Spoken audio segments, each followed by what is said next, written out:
spirits and speaking in tongues, is that all? Oh. Always someone who has to ask this question. Every time the reason I say that is because every time I do this, there's always somebody who argues with me, and it's because they don't know the first basic aspects of theology. In the church's tradition, by the way, again, we're back to tradition. In the church's tradition, there are two kinds of graces. The first is graces which make you pleasing to God. So there's two kinds of graces. Those which make you pleasing to God, and those which are gratuitously given. The ones that make you pleasing to God are sanctifying grace, that's the indwelling of the Blessed Trinity in your soul, and actual grace, which enlightens the mind and strengthens the will in order to do the right thing. Then there's gratuitous graces, and these gratuitous graces deal with things like the charismatic gifts, as well as things like vocation to the priesthood, things of that sort. Okay. The charismatic graces, insofar as they are gratuitously given, the fathers of the church, the doctors of the church, the entire church itself, is actually defined in Trent that graces gratuitously given are incapable of being merited. You cannot pray for them, and God gives them to you.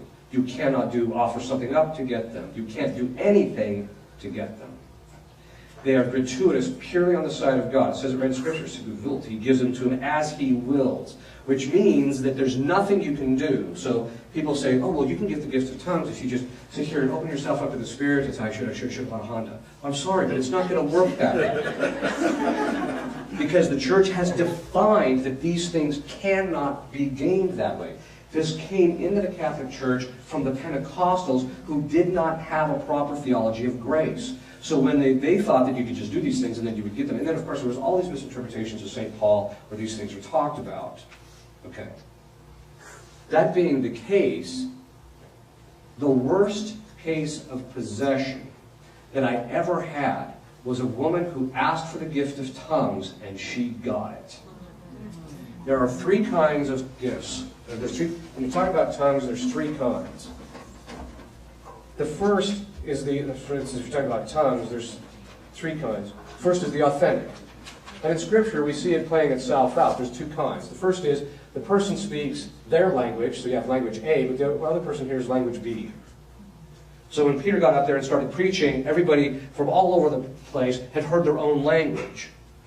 The second is that God infuses in you the knowledge of the language, so you actually know what you're saying. To keep that in mind. So you speak the language that's infused in you, and the person hears that language. So in the case of Philip, when he goes to see the Enoch, God gives him the gift of tongues so that he can actually go and actually evangelize the eunuch. Okay. Now, what is that? Why is this the case? The reason it's the case that you actually know what you're saying is because God, St. Thomas says, there's a principle. God always uses an instrument according to the nature of an instrument, the nature of that instrument. We are intelligent creatures. God doesn't use us in a way when we're supposed to be doing something volition or voluntary or speech or things like that sort. He doesn't use us unless we know what we're doing. He infuses the knowledge in it, and then from there we can actually know what we're doing. That knowledge of knowing what you're doing is how you distinguish it from the diabolic form. The diabolic form is there's a speech pattern, an authentic pattern of speech. There's speech coming out, the language coming out of the person's mouth, and they don't know what they're saying.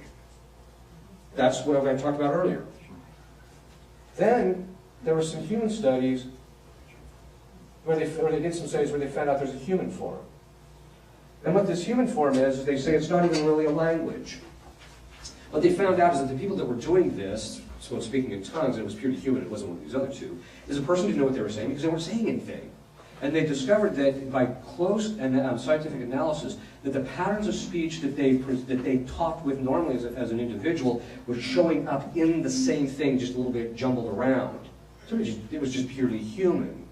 That's just purely human. Now, people say, I pray to God in my gift of tongues. Let me ask you this. If someone came up to you and just started speaking in your ear, what would you think? Like, okay. Why do they think God doesn't think that? Right? Well, He knows what's in my heart. Yeah, but that doesn't have anything to do with what's coming out of your mouth. The second thing is this is dangerous because doing this in this particular case, the demon is speaking through the people, but when you say, oh, I just open myself up to the Spirit and then the stuff comes out, there's a name for that. It's called channeling. It's where you open yourself up and let the spirits speak through you. This is one of the reasons why I tell people, that's why this woman became possessed, because it was a superstitious behavior that she was engaging in, and as a result she became possessed as a result of it. I cannot tell you, when I was in the Diocese of Omaha, because the first place I was an exorcist was for the Archdiocese of Omaha, I cannot tell you how many people I had to clean up from the charismatic renewal. The nuclear, I have the highest estimation of some of these people because they're actually serious about their spiritual life. They're trying to do the right thing. They're one of the few people who takes spiritual warfare seriously, etc. But what they're doing is an adoption from the Protestants and has nothing to do with the history of the Catholic Church. Nothing.